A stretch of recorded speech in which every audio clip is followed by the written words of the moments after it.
Welcome to the lecture on sexuality and society.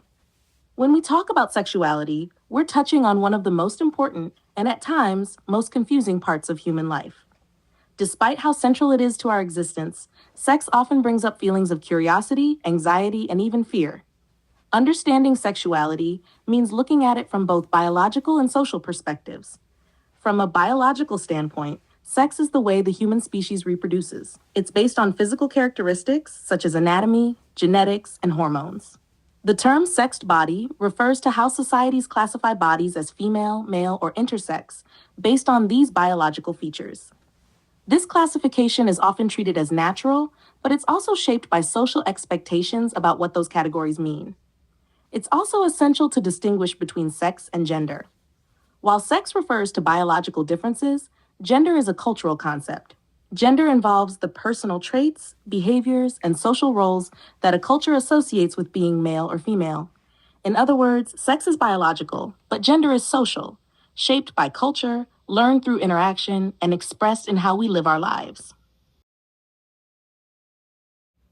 When we think about sex and gender, many people automatically imagine a clear division between female and male. But in reality, human biology doesn't always fit neatly into those two boxes. Intersex people are individuals whose bodies, including their reproductive organs, genitals, or chromosomes, contain variations that don't align strictly with typical definitions of male or female. These differences may be visible at birth, or they might not become apparent until later in life. The existence of intersex people reminds us that sex, like many aspects of human life, exists along a spectrum rather than as a simple binary. How societies respond to intersex people often depends on cultural beliefs and values about gender and the body.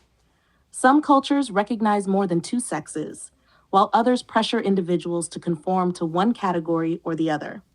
Beyond biological sex, we also need to consider gender identity, a person's deeply felt sense of being male, female, both, or neither. For most people, gender identity aligns with the sex they were assigned at birth. This is known as being cisgender. For others, their gender identity differs from that assignment, and they may identify as transgender. Transgender is a broad term that includes people whose appearance, behavior, or expression challenges conventional expectations about how someone should look or act based on their assigned sex.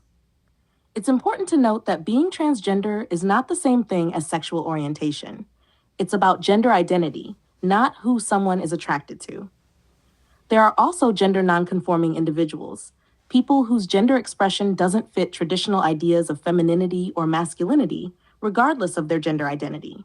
Despite growing awareness and acceptance, transgender and gender nonconforming people still face high levels of discrimination, misunderstanding, and social rejection. Recognizing this diversity of human experience helps us move beyond simple binaries and toward a more inclusive understanding of sex and gender. Like all dimensions of human behavior, sexuality is deeply shaped by culture. While biology provides the basic framework for sexual reproduction, culture determines how people understand, express, and regulate their sexual behavior. What's considered appropriate, acceptable, or desirable in one society may be seen very differently in another. Cultural variation in sexuality can be seen across virtually every society. Practices related to sexual behavior, affection, and intimacy vary widely. Some cultures are open and expressive about sexuality, while others are far more restrained.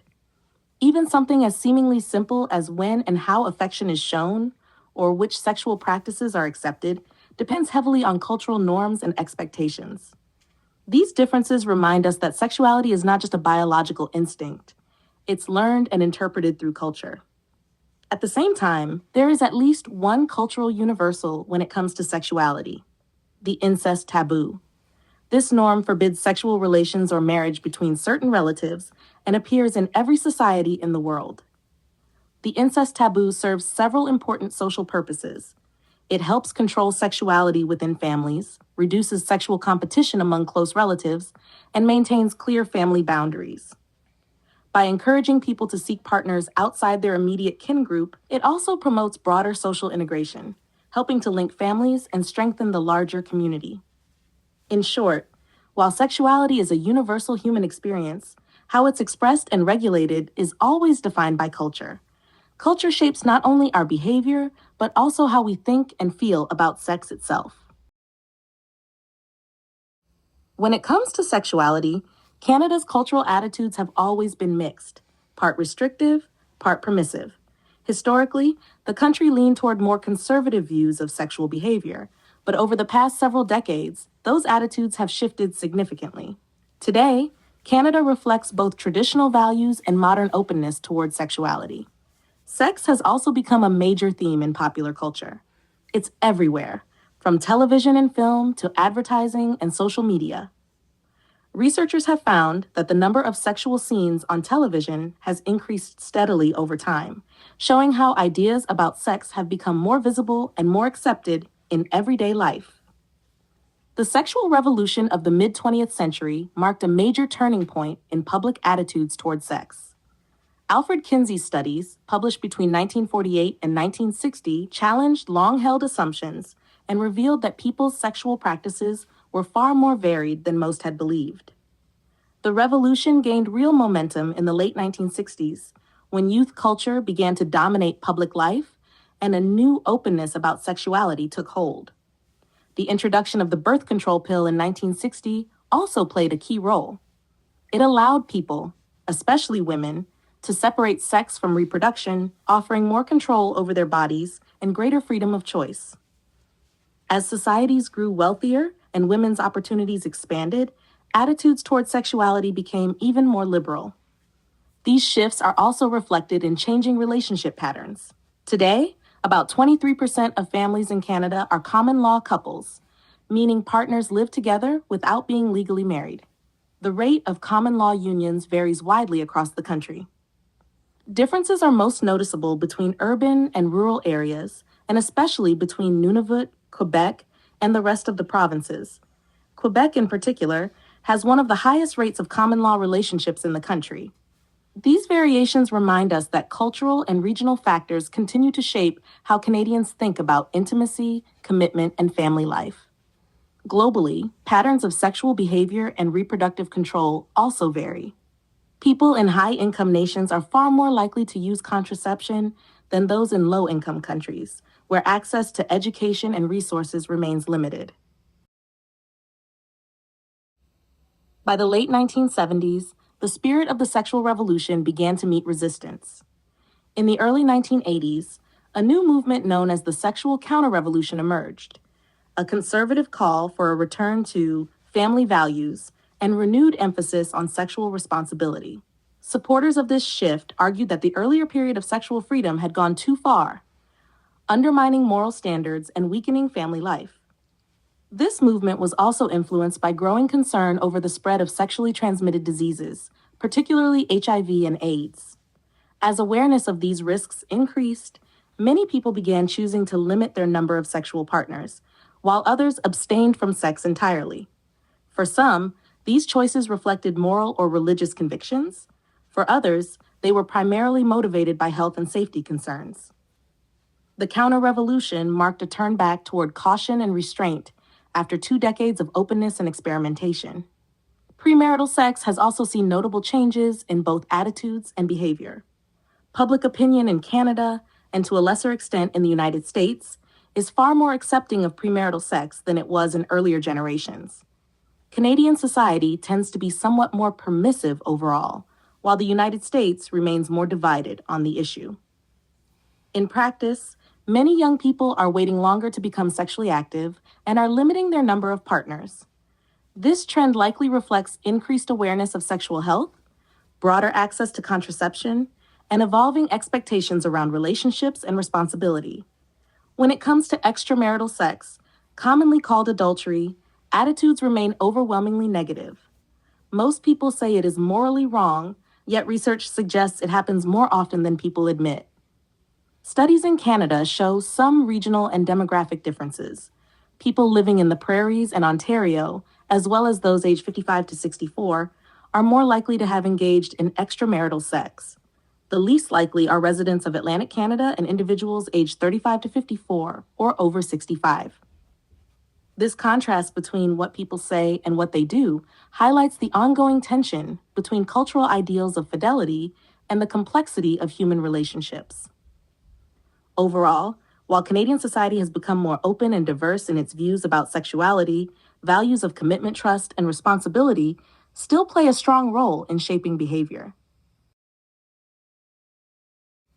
When we look at sex between adults, it's clear that sexual behavior in Canada varies widely depending on age, relationship status, and lifestyle. Despite common stereotypes, it's actually people in monogamous relationships, especially those who are married, who report having sex most frequently. Research shows that married individuals not only engage in sexual activity more often than other Canadians, but also report the highest levels of satisfaction with their relationships, both emotionally and physically. This suggests that stability, trust, and emotional connection play a major role in maintaining a fulfilling sexual relationship.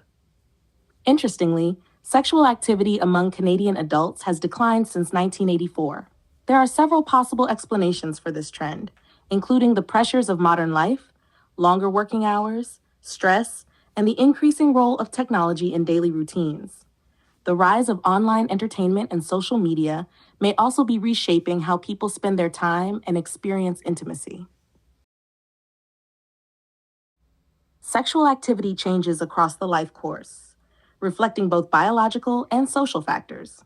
In Canada, most young people become sexually active between the ages of 18 and 19, often as they move into adulthood and begin forming more independent relationships.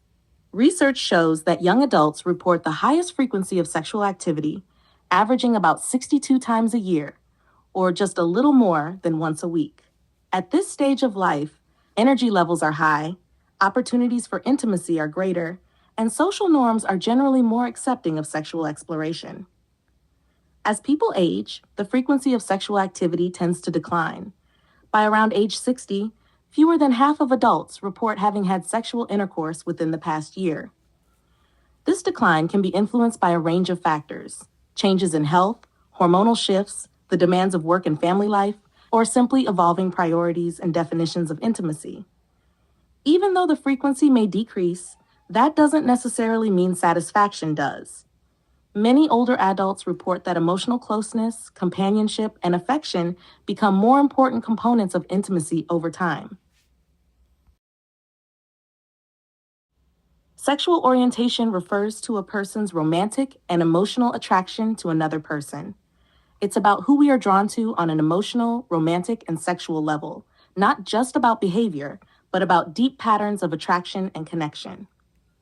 The most common pattern across all societies is heterosexuality, meaning sexual attraction to someone of a different gender. A person who identifies as gay is someone who experiences romantic and sexual attraction to people of the same gender. The term lesbian is generally used to describe a woman who is attracted to and forms relationships with other women. Bisexuality refers to attraction to people of more than one gender, while pansexuality describes a more fluid pattern of attraction that may include people of any gender or sexual identity. Asexuality, on the other hand, refers to a lack of sexual attraction to people of any gender, though asexual individuals may still experience romantic or emotional attraction. It's important to note that sexual attraction is not the same thing as sexual behavior. A person's feelings of attraction may or may not align with their experiences or relationships. Social expectations, cultural norms, and personal factors all influence how people express their sexuality. One of the central questions in studying sexuality is what gives us a sexual orientation? Why are some people attracted to the same gender, some to another, and others to more than one, or to none at all? Explanations for sexual orientation generally fall into two broad areas, one emphasizing society and culture, and the other focusing on biology. From a social perspective, sexual orientation is seen as a product of meaning. Every society interprets sexual behavior in its own way, and these interpretations change across time and place. What counts as normal or acceptable in one culture may be viewed very differently in another. In this sense, sexuality is learned, shaped, and expressed within a cultural framework rather than being purely biological. From a biological point of view, Sexual orientation is thought to be innate, something people are born with rather than something they choose. Studies have provided evidence of biological influences, including genetics and hormonal factors. Some research has found differences in the size of certain brain structures, such as the hypothalamus, and possible genetic links that relate to patterns of attraction. These findings suggest that biology plays an important role in shaping orientation, even if it does not determine it entirely. Recent large-scale studies have deepened our understanding. With the availability of vast DNA databases from voluntary testing services, researchers have been able to analyze data from hundreds of thousands of people. The findings show no single gene for sexual orientation, but rather complex genetic patterns that, along with environmental influences, appear to shape sexual preference. Overall, the evidence suggests that sexual orientation is not a matter of neat categories. It has biological roots, yet the forces of culture also influence how people understand and express their sexuality. Mounting research supports the idea that sexual orientation is largely grounded in biology, though both nature and nurture are at play. This understanding carries significant political and social meaning, particularly for those whose orientations fall outside heterosexual norms, as it challenges the idea of sexuality as a personal choice and affirms it as a natural part of human diversity. When we ask how common different sexual orientations are, it's important to remember that sexuality doesn't fit neatly into fixed categories. Human attraction exists along a spectrum, and how we define and measure it affects the numbers we find. Early research into sexual orientation, including the work of Alfred Kinsey, showed that sexual behavior and attraction vary far more than most people once believed. Kinsey estimated that about 4% of men and 2% of women have an exclusively same-sex orientation, but he also found that many people reported at least some level of same-sex attraction or experience at some point in their lives. More recent data continue to show that the size of each group depends on how orientation is defined, whether by identity, attraction, or behavior. According to the Canadian Community Health Survey, about 1.7% of Canadians aged 18 to 59 identify as gay or lesbian, while another 1.3% identify as bisexual. In the United States, studies show somewhat higher numbers, especially when asking about same-sex experiences rather than identity. Among adults aged 18 to 49, about 6.2% of men and 17.4% of women report having had same-sex activity at some point in their lives. Canada's 2021 census also provides insight into the diversity of modern relationships. It counted 995,435 same-gender couples across the country, along with 32,205 couples that included at least one transgender or non-binary person. Public attitudes towards sexual orientation have changed dramatically in recent decades, and much of this progress can be credited to the gay rights movement that began in the middle of the 20th century. This movement challenged discrimination, fought for legal recognition, and reshaped the way society talks about sexuality and equality. In Canada, this growing acceptance is reflected in major legal and social milestones. Since 2003, more than 24,000 marriage licenses have been issued to same-gender couples, and opinion polls show that Canadians have become increasingly supportive of same-gender marriage and equal rights for sexual minorities. These changes show how far public attitudes have shifted toward inclusion and respect. The movement also helped introduce new language for discussing bias and inequality. The term homophobia came to describe the discomfort or fear that some people feel in close personal interactions with those who are gay, lesbian, or bisexual. More recently, the concepts of heterosexism, the assumption that heterosexuality is the norm, and heteronormativity, the belief that heterosexual relationships are the standard by which all others are judged, have been used to highlight how deeply cultural bias can shape social institutions. As acceptance has grown, many schools and workplaces have adopted anti-homophobia and anti-discrimination policies.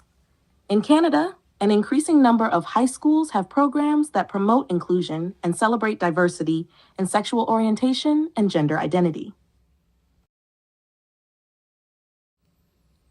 Sexuality continues to lie at the center of several public controversies in Canada, one of the most visible being the debate over transgender athletes. In some sports, questions have been raised about whether transgender athletes, particularly transgender women and girls, might have a biological advantage over their competitors.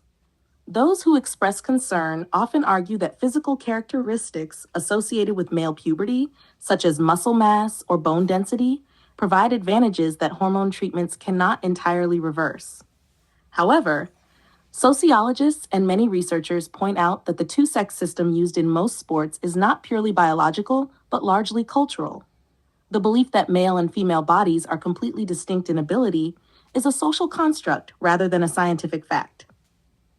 In reality, the science behind what men's and women's bodies are capable of has historically been biased and inconsistent. This ongoing debate highlights the difficulty of balancing fairness, inclusion, and equality in competitive sports. Many sports organizations continue to grapple with how to develop fair and equitable participation policies that respect both transgender athletes and the integrity of competition. The conversation around transgender athletes ultimately raises broader questions about how society defines sex, gender, and fairness, and how our institutions can adapt to reflect both scientific understanding and social justice. When we talk about sexuality and social issues, two of the most debated topics are teen pregnancy and pornography. Teen pregnancy continues to draw public concern, but the overall trend in Canada is clearly positive. The Canadian teen pregnancy rate has fallen every year since 2001. Between 2000 and 2019, it dropped by an impressive 63.5%, reaching just 6.3 births for every 1,000 women aged 15 to 19. By comparison, the rate in the United States is more than twice as high, at about 17.25 births per 1,000 women in 2019. This steady decline reflects several important social changes. Young people today have much better access to sexual health education, contraceptives, and safe legal abortion services. Broader awareness of consent, sexual responsibility, and reproductive rights has also played a role. While teen pregnancy has not disappeared, these numbers show how education, access to resources, and shifting cultural attitudes can dramatically influence outcomes. Another major topic of debate is pornography, which refers to sexually explicit material intended to cause sexual arousal. What qualifies as pornography has always been subjective, shaped by cultural norms and personal values. In Canada, the possession of child pornography is a serious criminal offense under the Criminal Code, though enforcing this law can be difficult in the digital era. Pornography remains extremely popular, both in Canada and globally, with the online porn industry estimated to generate around $100 billion each year. Yet, it also raises ongoing moral and social questions. Many critics see pornography as a power issue, arguing that much of it degrades women or perpetuates inequality by reinforcing harmful gender stereotypes. Some even claim it contributes to violence against women, though research has not found clear evidence to support this link. From a sociological standpoint, pornography can be understood as part of a larger cultural dialogue about power, sexuality, and freedom. It reflects how societies balance moral values with personal liberty, and how sexual expression can both challenge and reinforce existing social norms. Prostitution refers to the selling of sexual services and takes many different forms across societies. In Canada, prostitution itself, the exchange of sex for money, is not illegal. However, the legal framework surrounding it is complex. In 2014, the federal government passed Bill C-36, which criminalizes the buying of sexual services rather than the selling of them. The goal was to discourage demand while still offering some protection to those who sell sex. Despite this, prostitution in Canada remains a socially and legally contested issue, shaped by gender inequality and cultural bias that often work against women and in favor of men. Sex work exists along a wide spectrum. Call girls and boys are often considered elite workers who arrange their own appointments privately, usually by phone or online. Escort agency workers are employed by agencies that organize meetings, typically in hotels or private locations. Brothel employees, sometimes referred to as workers in massage parlors or sauna clubs, operate under the supervision of managers. There are also streetwalkers who work in public areas and face the highest levels of risk. In general, those who work off-street enjoy safer, more stable, and more financially rewarding conditions than those who work on the street. Around the world, prostitution shows tremendous variation. It is most widespread in low-income countries where patriarchal traditions are strong and where cultural norms limit women's ability to earn a living in other ways. This economic vulnerability often pushes women, and in some contexts, men and gender-diverse individuals, into the sex trade. A central question surrounding prostitution is whether it should be considered a victimless crime. Some argue that consensual sex work involves adults making voluntary exchanges and therefore should not be criminalized. However, the reality is far more complicated. Many sex workers experience limited choice, exploitation, and frequent violence. Those working on the street are particularly vulnerable to physical and sexual abuse, police harassment, and unsafe conditions. In addition, sex work has been linked to the spread of sexually transmitted diseases, further raising public health concerns. Sexual assault is a comprehensive term that refers to any non-consensual sexual activity, ranging from unwanted touching or kissing to forced sexual intercourse and other acts of sexual violence. It is not about intimacy or desire. It is about power and control. Rape, as one of the most extreme forms of sexual assault, is a violent act that uses sex to humiliate, dominate, or harm another person. In Canada, sexual violence remains a serious social problem. Despite awareness campaigns and support services, only about 6% of sexual assaults were reported to police in 2019. Women are far more likely to be victims than men, with self-reported rates more than 5 times higher. Among high school students, around 21% of girls and 7% of boys report being forced into sexual intercourse against their will.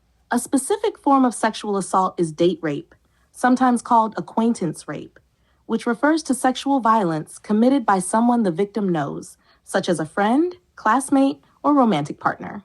This form of assault challenges the common myth that rape is usually committed by strangers or that victims somehow provoke their attackers.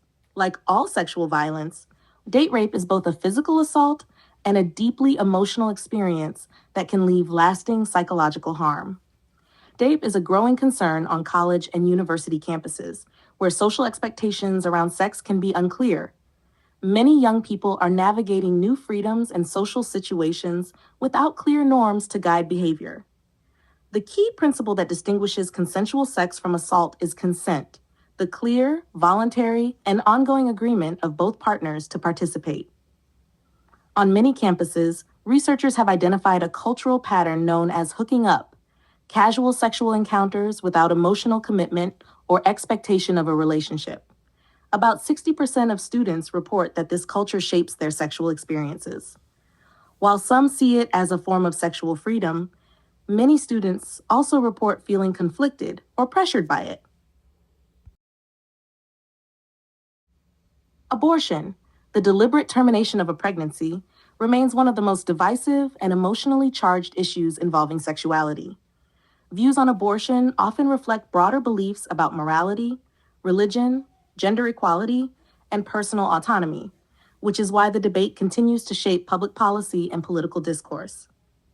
In Canada, the path toward legal abortion has evolved over several decades. The federal government first established limited legal access to abortion in 1969, allowing the procedure under specific medical circumstances. Then, in 1988, Canada took a historic step by lifting all legal restrictions on abortion, making it one of the few countries in the world where abortion is fully decriminalized. Since then, access has been governed by provincial health systems rather than criminal law. Interestingly, despite unrestricted access, abortion rates in Canada have declined over the past decade, likely due to improved sex education, greater use of contraception, and better access to reproductive health care. Globally, abortion rates tend to be higher in low-income nations, where access to contraception and health care is limited. In these contexts, abortion is more likely to be performed under unsafe conditions, putting women's health and lives at risk. This highlights how abortion is not only a moral issue, but also a question of social inequality and public health. The abortion controversy continues to spark passionate debate. In the United States, the landmark 1973 Roe v. Wade decision legalized abortion nationwide. However, in June 2022, the U.S. Supreme Court overturned that ruling in a 6-3 decision, returning the power to regulate abortion to individual states. Since then, abortion rights in the U.S. have varied dramatically from one state to another, reigniting deep divisions within American society. In contrast, most Canadians continue to support a woman's right to choose, though the issue still generates moral and political discussion. While Canada has maintained broad reproductive rights, the pro-life movement continues to gain momentum in parts of the United States, showing how legal and cultural attitudes toward abortion remain deeply tied to questions of religion, politics, and gender. From a structural functional perspective, sexuality is understood as a vital part of the social system, something that serves important functions for both individuals and society as a whole. From a biological standpoint, sex is essential for the reproduction of the human species. But unlike other species, humans regulate sexual behavior through culture, laws, and social institutions. Every society develops norms that define with whom and when people may engage in sexual activity. These rules help maintain social order by directing sexuality towards socially approved relationships, most often within marriage or long-term partnerships. Common taboos, such as adultery, incest, and promiscuity, serve to reinforce boundaries that protect family stability and social organization. In this way, society doesn't just allow sexuality, it carefully structures and controls it. Sociologist Kingsley Davis extended this idea by discussing the latent functions of prostitution, the unrecognized but real ways that certain forms of sexuality serve social needs. Davis argued that prostitution persists because it provides sexual outlets for people who might not otherwise have access to them, such as soldiers, travelers, or individuals without partners. It allows some people to satisfy sexual desires without the emotional involvement or trouble of a relationship. While prostitution is often condemned, this analysis suggests it also plays a hidden role in supporting the broader regulation of sexuality. The structural functional approach helps us see how sexuality contributes to the organization and stability of society, reinforcing norms, institutions, and relationships. However, this perspective has its limits. It tends to overlook the diversity of sexual ideas and practices that exist within and across societies, and it doesn't fully account for how sexual norms change over time.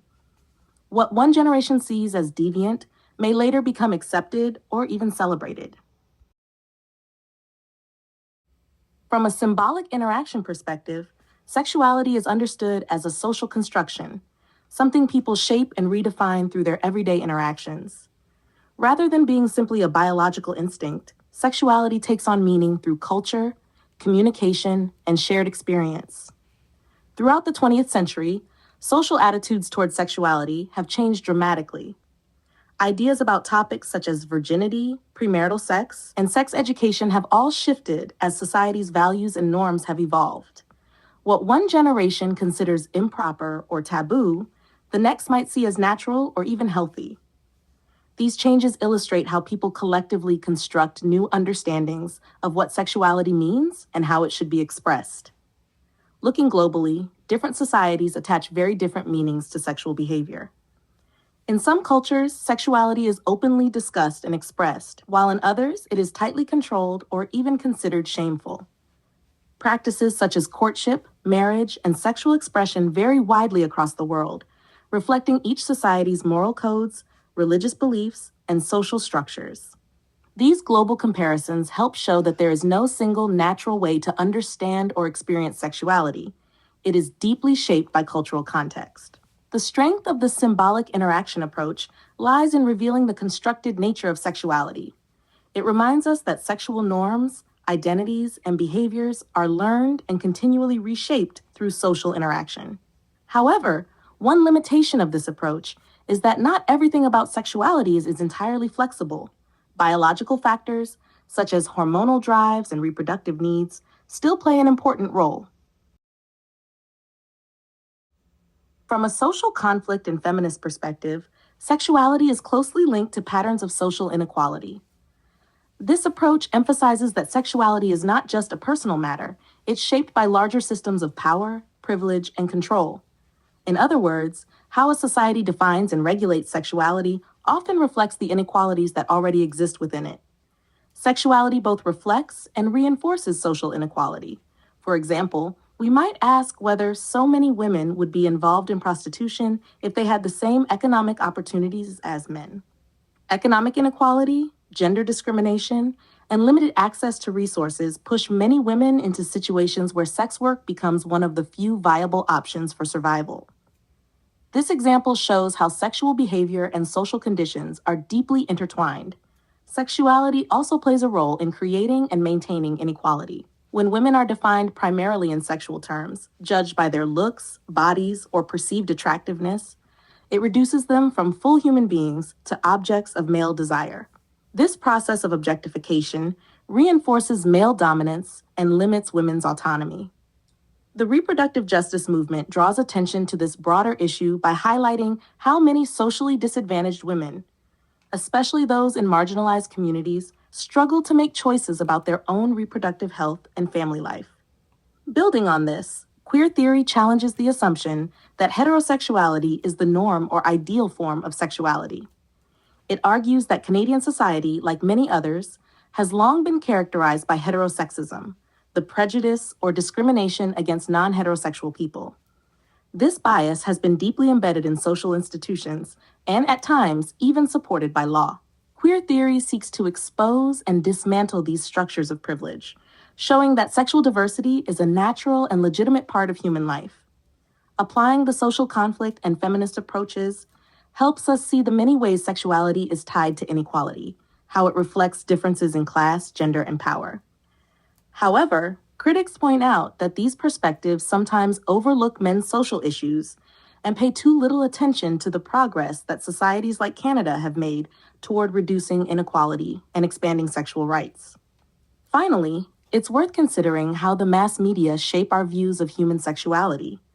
Media images and messages play a major role in defining what is seen as attractive, acceptable, or deviant. Because human sexuality is a cultural concept, the meanings we attach to it are largely influenced by what we see, hear, and consume in the media. In this way, mass communication helps construct the social understanding of sex and continues to influence gender expectations, sexual norms, and power relations. When it comes to sexuality, political beliefs play a major role in shaping how people think about gender, sexual orientation, and related social issues. Views often divide along the political spectrum, reflecting broader values about morality, equality, and individual rights. Those on the conservative or right-leaning side of the spectrum tend to hold more traditional views of sexuality. They often see sexual behavior in moral terms and emphasize the importance of family, faith, and conventional gender roles. As a result, conservatives are more likely to resist same-gender marriage, oppose policies that expand transgender rights, and favor laws that reinforce traditional definitions of family and sexuality. In contrast, progressives, or those on the political left, tend to view sexuality through the lens of social inclusion and equality. They focus on issues of representation, human rights, and access, asking which groups are marginalized or excluded from full participation in society.